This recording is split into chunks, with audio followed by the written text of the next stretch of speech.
Hello everybody, my name's Ryan, I'm a driving instructor and today I spent £12,000 on driving lessons.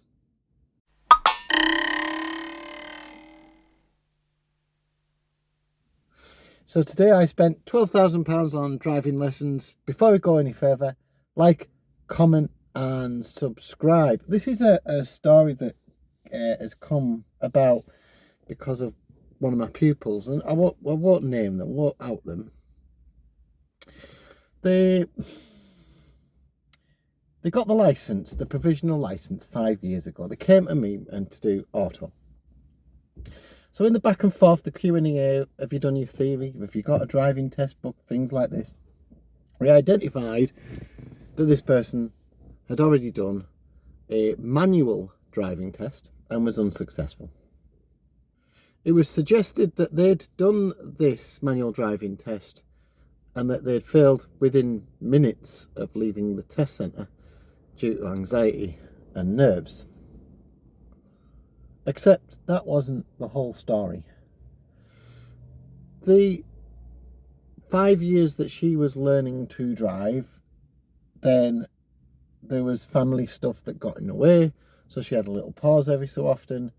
But overall, she'd done about 2 hours a week or more when the driving instructor used to phone her and say, would you like to go on a driving lesson? I've got some space this week. And they've gone, yeah, I'll go on a driving lesson. And they've probably done a minimum of 2 hours a week for about 46 weeks of the year, because obviously you go on holidays and stuff, and like it's Christmas and half terms and things. But this particular person had done it for 3 years, off and on in the 5. Given that she was probably paying anywhere of £30, £35, £40, somewhere in that region. Yeah, and the difference in £10 over that time scale of those number of lessons makes it kind of, I think even if I worked it out at 35, it's still 10 grand. But it wasn't, it was a lot more, because she wasn't just doing 2 hours a week, she was sometimes doing 4. For the first year anyway. Now, although they'd spent all of this money, this massive amount of money on manual lessons, do you think that the driving instructor, first of all, should have tried to do multiple practice mock tests with that person until she was absolutely ready? Probably. Should the driving instructor made an attempt to adapt their learning style to this person? Probably. Given that she got in the car, she was super nervous and the anxiety was through the roof. Probably. Should the driving instructor have identified that potentially manual wasn't necessarily from her, because it was identified on the assessment that even the instructor was changing gear for her even after 100 hours? Yeah, absolutely. This comes down to an integrity of the driving instructor.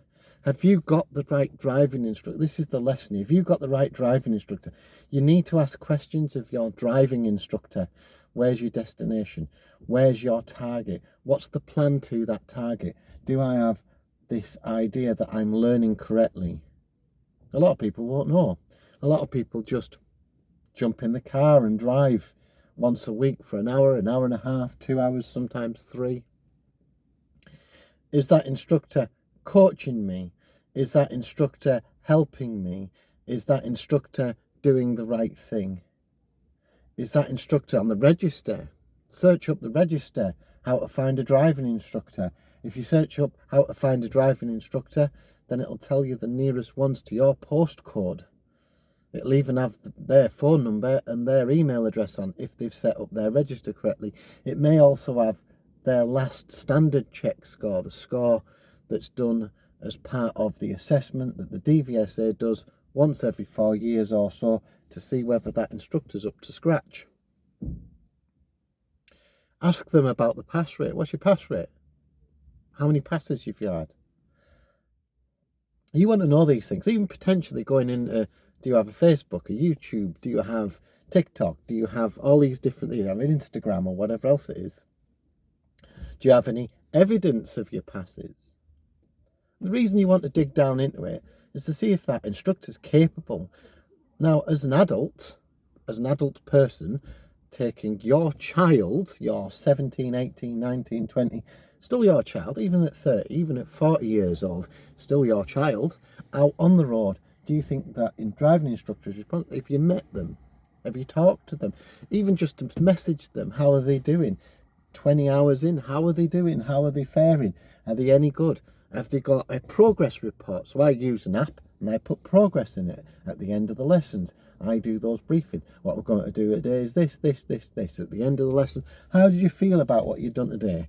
I did this, didn't we? Yes, we did this. And update your progress.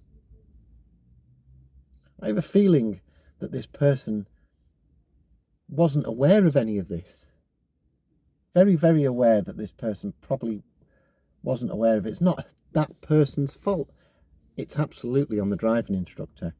That person was an absolute cash cow for that instructor. That basically probably paid for his once a year holiday to the Algarve or whatever it is every year. Probably. That's probably his $3,000 all-inclusive sat on a beach every single year. Well, the 3 years that she was learning out of the 5. When you get an instructor, it's very difficult to work out who's good and who's bad. I'm not saying that everybody's bad, and I'm also not saying that everybody's brilliant. If everybody was brilliant, the pass rate would be 100%, wouldn't it? The average pass rate being about 55 manual and about 38 automatics sits about right. You see people turning up test centres all the time in mum and dad's or boyfriend's or husband's car. No driving lessons by a professional driving instructor, crying their eyes out at the test centre because they haven't been successful, because perhaps their driving instructor, their mother or father, wasn't quite on it. But that can happen to professional driving instructors, one with badges in the window. Have a chat with that instructor. What type of badge? How long have they had it? How long they've been learning? Have they been learning 6 months? Doesn't really matter how long they, even if they're training. Actually, training driving instructors can be better because they're so focused on target, and they've got to see an instructor once a week that they might be really on it. Somebody who's been doing this job 10 years, we know, check test for quite a long time, but with a 75% pass rate, it's brilliant. What if they've got a 30% pass rate? They're going to admit that to you. What if they haven't had a check test in like 5 years, but their pass rate's 20%? How do you know? How are you going to find that out? Ask them. I think you should always ask your driving instructor what they're like, why are they doing it, where are they there, what's the motivation, are they going on holiday? I think you should always question driving instructors. In my case, where this person that I picked up, she settled into the car, had a reasonably good drive actually, felt that she'd been taught, but maybe being over-taught, over-instructed, maybe even probably shouldn't have gone for that driving test, because from a technical aspect she was probably all right, but from an emotional aspect probably pretty much ribboned. The lesson here is that maybe if you spend a lot of money on driving lessons, what's the reason? Maybe ask your driving instructor, can somebody sit in the back? Brother, sister, mum, dad, whatever. Would that be helpful for them so that they can monitor the driving instructor, not necessarily their son, daughter, whatever, their brother? Maybe that they're not really monitoring the driver, they're monitoring that driving instructor to see if their conduct's any good, see if they're really doing their job. You can remember back to your driving lessons as a parent, maybe not all the detail, but certainly remember most of it, that driving instructors shouldn't shout at the pupils unless it's absolutely critical, absolutely necessary in the event of danger, full danger. But then they shouldn't be shouting because they've got pedals or a pedal. They can always come in with a command. They can always be quite polite. They can always steer. That instructor should be in charge of the pupil. They should be watching what's happening. Maybe the pupil needs a little bit more help. Fine, go and stick them in a car park somewhere. Maybe understand why we're not getting it. Are they using the proper coaching? There's a lot there to unpack, but from that person's point of view, spent £12,000, probably more, don't really know. Could have been less, don't really know. Definitely more than 10.